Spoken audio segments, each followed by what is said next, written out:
Olha aí, Zé. Eu e o Zé Quieto aqui, estamos perto da casa do Zé Piauí. E estamos nós dois tudo com sede, não trouxemos água. Aí como a gente tem a experiência de andar no mato, aí isso aqui é o meio de sobrevivência. Dá uma olhadinha aí, como é que o Zé Quieto vai fazer aqui. Corta aí, Zé Quieto, pra tu. Vai. Agora corta. Isso, vai. Pronto, pega com a mão, vai. Isso. Ó, pode pendurar ele assim, ó, pra você ver. Assim aqui, ó. Aí aqui, ó. Aí, ó, aqui, ó. Pois é, aqui, ó.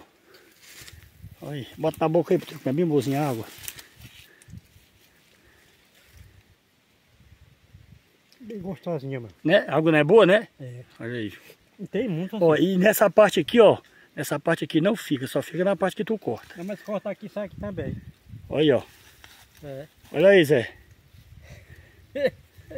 Maravilha aí, ó. Eu assim.